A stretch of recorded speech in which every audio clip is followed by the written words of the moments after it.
Madame, Messieurs, distingués invités en vos rangs et qualités, Monsieur le Président, je voudrais vous dire que je ne pouvais rater l'occasion de cette rencontre historique, la tenue de la première conférence internationale de la Fisheries Transparency Initiative, ici à Nouakchott. J'ai en ce moment même le président du Conseil italien qui est en visite de travail au Sénégal. J'ai dû lui demander sa compréhension pour me permettre de me rendre à Nouakchott ce matin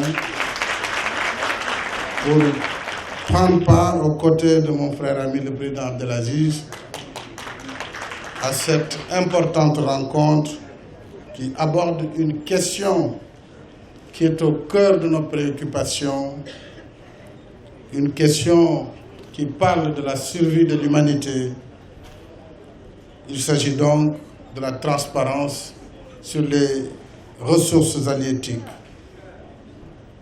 C'est une initiative heureuse et je voudrais, Monsieur le Président, vous en féliciter et féliciter la Mauritanie. Merci donc pour cette invitation et l'accueil fraternel que vous m'avez réservé, ainsi qu'à ma délégation, comme à l'accoutumée. Mais je voudrais, Monsieur le Président, chers participants, venant à Nouakchott une semaine après l'annonce heureuse d'une importante découverte de gaz au large de la frontière mauritano-sénégalaise, vous en féliciter le peuple mauritanien et le peuple sénégalais. C'est certainement un signe d'encouragement par rapport à nos efforts quotidiens et inlassables pour le développement harmonieux de nos peuples. Bien entendu, ces informations doivent nous pousser à nous retrousser davantage les manches et à travailler davantage sur l'environnement de nos ressources, y compris des ressources halieutiques. La préservation et la gestion durable de nos ressources halieutiques sont des enjeux essentiels pour nos économies et pour nos populations. Je voudrais rappeler l'objectif numéro 14 du développement durable qui nous engage, l'ODD 14, à conserver et à utiliser durablement les océans, les mers et les ressources marines pour le développement durable. En vérité, il ne saurait en être autrement pour un pays comme le Sénégal où la pêche occupe 15% de la population active et assure 75% des apports en protéines animales. C'est dire toute l'importance que revêt pour moi cette initiative qui vise à promouvoir la transparence dans le secteur de la pêche. Transparence par l'élaboration de processus et de procédures de gestion standardisées. Promouvoir la transparence, c'est d'abord améliorer l'accès à l'information du public. C'est ensuite adopter une gestion participative avec l'implication de l'ensemble des acteurs dans le processus décisionnel. C'est enfin définir des normes et des stratégies de gestion consensuelle fondées sur la durabilité. C'est pour cette approche participative et responsable que le Sénégal a opté depuis plusieurs années en définissant des normes de gestion des ressources halieutiques axées sur la transparence.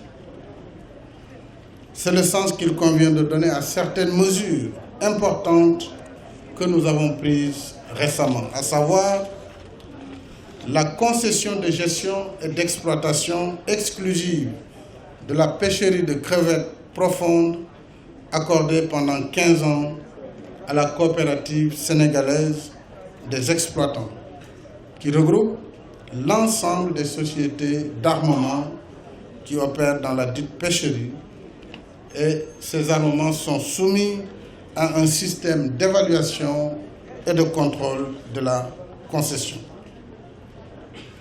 La sélection pour la pêche artisanale de sites pilotes répartis entre des zones de pêche protégées et des aires marines protégées.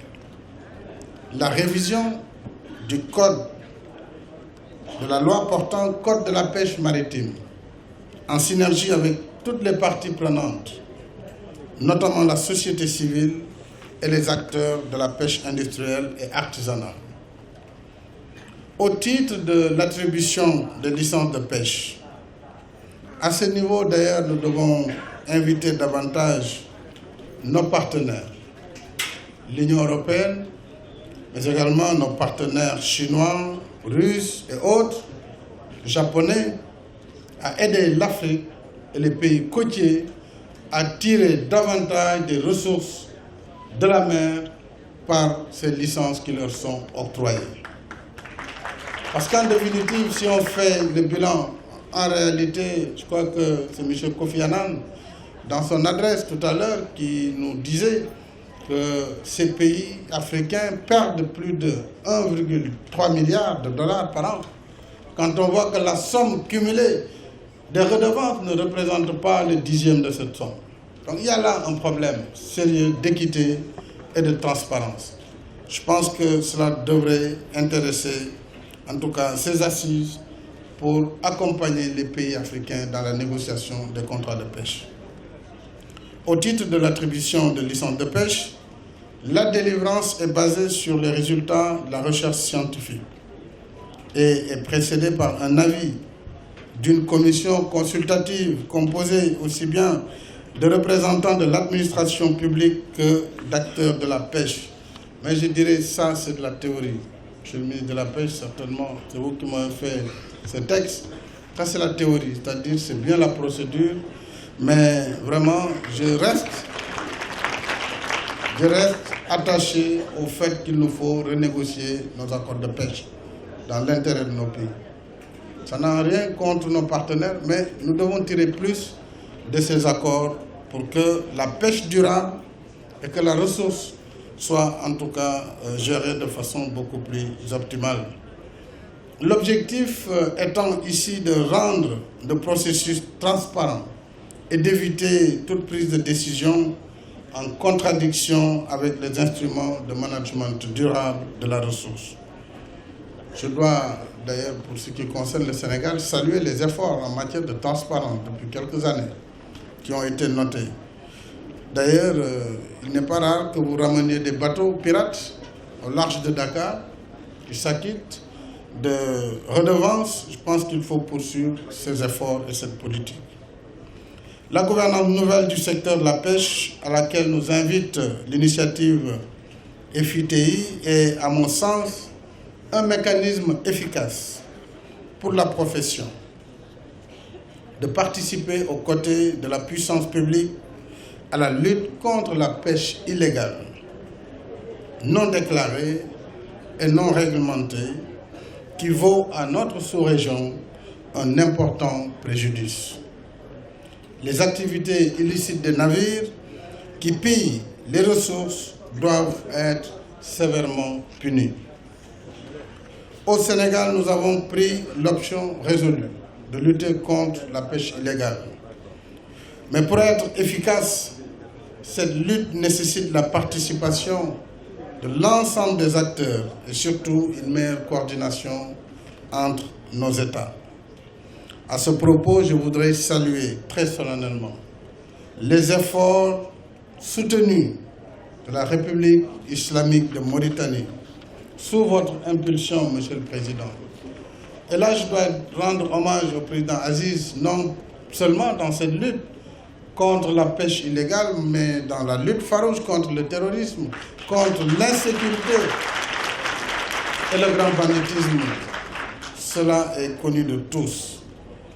Saluez donc les efforts de la Mauritanie qui, à l'instar du Sénégal, dans une dynamique sous-régionale, développe une ambition affirmée dans l'acquisition de moyens navals et innovants dédié à la surveillance et à la protection des pêches.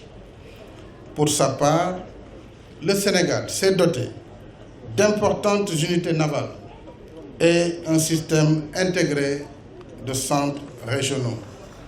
Le cadre est donc donné pour une coopération plus fructueuse entre nos États pour ensemble et par une synergie d'action et une mutualisation de nos moyens, rendre plus efficace et plus efficiente notre réponse aux navires pirates et protéger cette ressource essentielle. Je vous remercie de votre aimable attention.